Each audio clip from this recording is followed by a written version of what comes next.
Paz es la capital de Bolivia. Se encuentra a 3.600 metros sobre el nivel del mar y rodeado de imponentes montañas.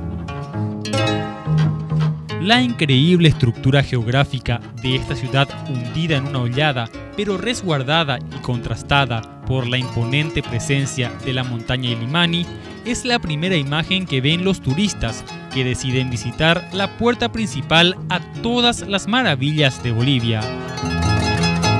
Se dice que Nuestra Señora de la Paz es la única ciudad que puede mirarse a sí misma, y una vez recorriendo la capital de este país del altiplano, esta frase cobra sentido. Acá no existe una calle que sea plana, todas tienen una inclinación, ¿no? Y que por un lado te puede cansar al caminar, ¿no? Un poco más, hasta incluso la altura se puede sentir, pero justamente eso, la arquitectura que tenemos en las laderas, ¿no? Esos son paisajes impresionantes, cómo la gente ha logrado vivir en sectores tan altos y en condiciones geográficas tan limitantes, ¿no? Eso es lo que llama la atención. La Paz es la capital política de Bolivia y la de mayor representación indígena en América Latina. Es el punto de encuentro más insólito de las culturas nacionales con el mundo occidental, simbiosis que está presente en todas las instancias de la vida social, política, económica y cultural. Tenemos presencia de gente del oriente, del norte, del sur, pues de prácticamente todos los departamentos acá, y todos vivimos así, ¿no? Aquí no existe esa discriminación de decir no, somos paseños, sino todos, ¿no? La Paz recibe a todos con las manos abiertas, a todos, y especialmente igual a los extranjeros. La ciudad fue fundada en 1548, lo que hace que las calles sean demasiado angostas para lograr un tránsito fluido, pero esto no es problema para el constante desarrollo de La Paz, que ha sido capaz de crear el sistema de transporte teleférico más largo y a mayor altura del mundo, además de otros sistemas viales revolucionarios para la zona montañosa en la que se encuentra. Grandes estructuras como los puentes que tenemos 4 puentes actualmente dentro de la ciudad y están proyectados 3 más. Entonces vamos a hacer una ciudad de puentes de grandes dimensiones, aparte de los sistemas de transportes que tenemos actualmente, un nuevo sistema de transporte en bus y el teleférico, el transporte por cable. Es bastante la expectativa para eso, porque el teleférico más alto del mundo, además que el más largo, que está uniendo casi de punta a punta la ciudad, casi de punta a punta. Pero el turista que llegue hasta este lugar del altiplano no solo se maravillará con la historia y las características etnográficas y geográficas de la que se hace llamar la ciudad de oportunidades, sino que podrá disfrutar de un sinfín de atractivos turísticos. Nosotros les planteamos un circuito donde le decimos que sí o sí tiene que visitar el sector de mercados de artesanías, el mercado de las brujas, un sector bastante típico. En el mismo lugar está la iglesia de San Francisco, la iglesia colonial. Nos pasamos a la plaza principal, donde es nuestro centro histórico, el Palacio de Gobierno, la catedral.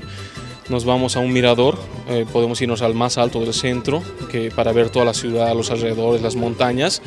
Y cerramos con la visita al Valle de la Luna, que es el sitio natural más visitado. Entonces, en un circuito de 3 horas, tenemos un resumen de toda la ciudad.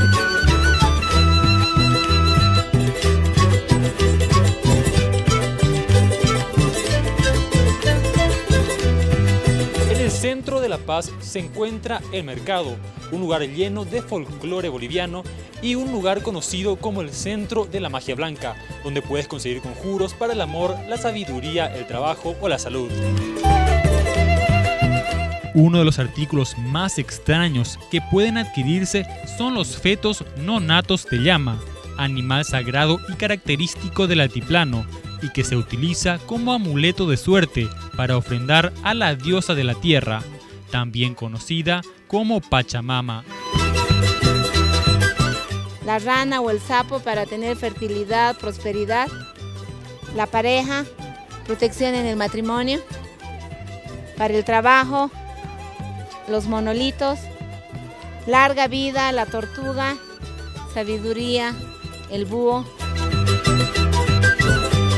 Solamente uno puede concebir o puede gestar durante 9 meses. los hacemos secar y los ofrendamos a la Madre Tierra, pidiéndole y agradeciéndole por todos los favores que nos da. Y si es que busca algo más simple para llevar de regalo a quienes lo esperan en casa, La Paz también tiene lo que necesita: artículos de todo tipo elaborados por los propios vendedores del mercado. Trabajos manuales muy interesantes, como los sombreritos de la cholita, que son muy típicos acá en Bolivia. ¿Qué es lo que más busca la gente de otros países cuando vienen aquí a su tienda? Bueno, eligen de todo. A mí les gustan mucho los tallados en madera, los tejidos en aguayo, que llamamos nosotros, ¿no? Que utilizan las cholitas para acarrear al bebé o alguna mercadería que tienen que ir a vender. Los aretes de cholita y el cholito, típicos bolivianos, especialmente de La Paz. Tenemos los prendedores, las cadenas, las piedras incrustadas en plata. ¿Principalmente plata o también se usa oro o otro tipo de metales? Oro y plata, las dos joyas más importantes. Los discordes en concordia, en paz y amor se juntaron, y Pueblo de Paz fundaron para perpetua memoria. Este es el lema de la ciudad andina, y parece estar en lo correcto, porque la imagen de esta mágica ciudad permanece en la retina de estos viajeros, mientras continuamos descubriendo este asombroso país del altiplano conocido como Bolivia.